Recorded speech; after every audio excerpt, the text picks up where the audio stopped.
Well, if you look up ahead, you'll see Gray Monk Winery. Gray Monk was founded over 40 years ago by George and Trudy Heiss, and they planted the first Pinot Gris vines in British Columbia at 50 degrees north. That makes this winery one of the coolest cool climate wineries in the world. You came to nearly the 50th parallel in Okanagan Center. There was no wineries here at the time, very few vineyards. Why did you choose this site?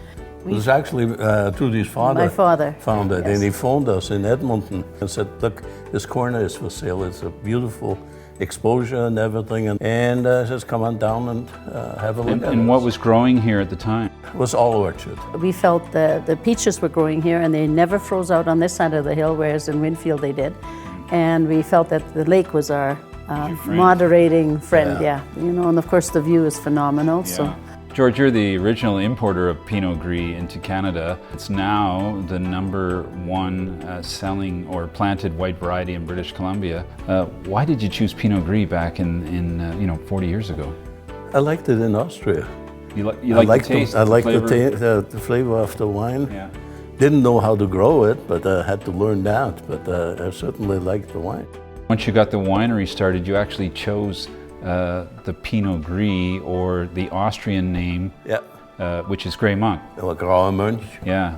The very first vintage, it's amazing to have a look at this bottle and this package, but tell us a bit how this wine was made. I'm pretty sure it's different than this vintage. Very different. This one was actually made, it was our first vintage in our garage.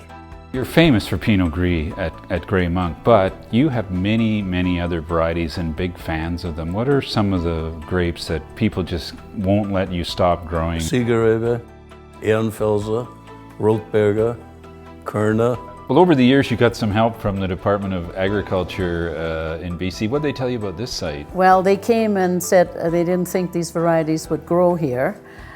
We planted them, they grew here. Then about 3 years later, they came and copied some of our paperwork.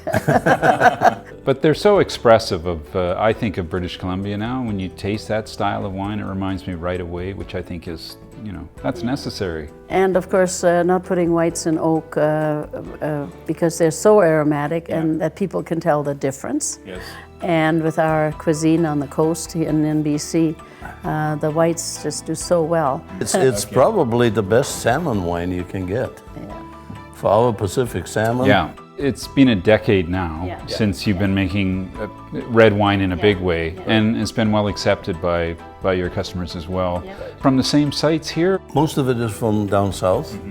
We also have a vineyard in Kaliden, just south of Penticton, and one in Osoyoos. And the Odyssey, the Odyssey project, it's also what is the notion of Odyssey?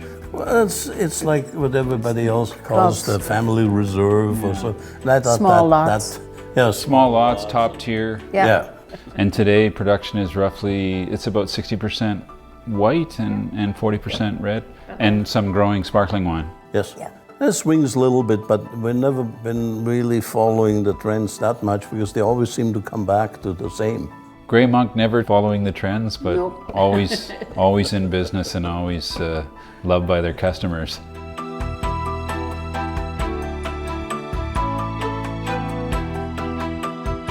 When planning your next Okanagan trip, include Sparkling Hill Resort, North America's new leading health resort with a 40,000 square foot Kerr Spa.